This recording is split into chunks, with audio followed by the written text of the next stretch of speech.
Hi. In my previous video, I wanted to share with you some of my experiences from vacation. Rather than go into the specifics of that now, though, I wanted to share a general insight that I experienced while I was away. That insight being a very important and basic one, which, even though it's very simple, tends to be overlooked quite a lot of the time, especially in this modern situation in which we're rushing from one activity to another all the time. That insight basically is that the self must be known and experienced separate from our activity. At least to some extent, the self must be separate from our activity. And what do I mean by that? The tendency is to be enmeshed in our activity, overwhelmed by our activity, identified with our activity. To a certain extent, that's healthy. I should know, for example, that I am a rabbi, and this is my job in the world. But if I am only a rabbi, then myself has been lost to my activity.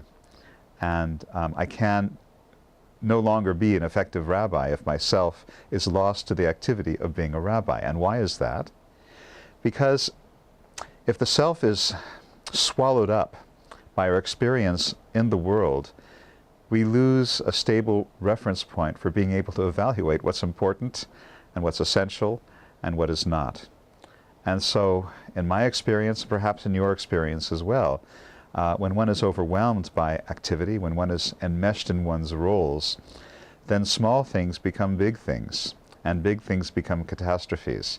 And whatever it is that you are doing in the world becomes a burden and a misery, because you have no independence from the limitations imposed by that activity.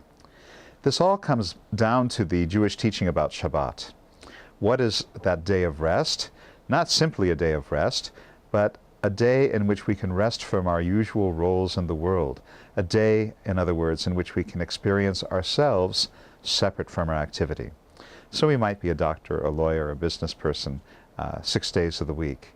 On Shabbat, we become a creature in God's creation. We become a human being in this world, descended from Adam and Eve, and nothing really more or less than that.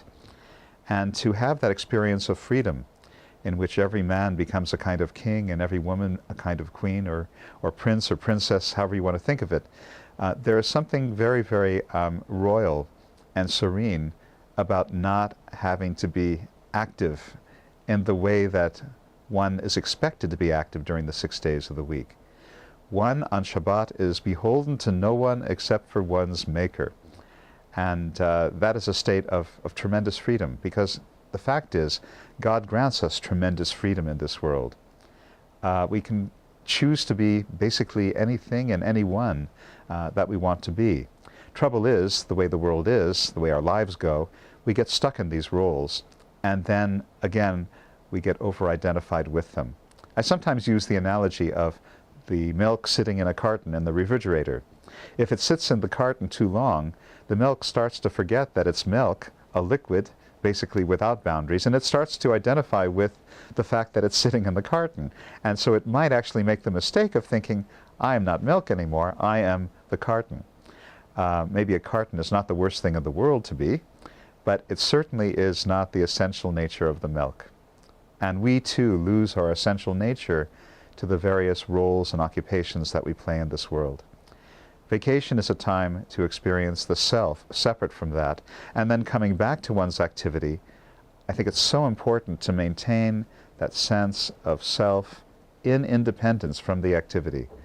One actually then becomes a better doctor, lawyer, accountant, businessman, whoever you happen to be, because you don't lose your sense of priority.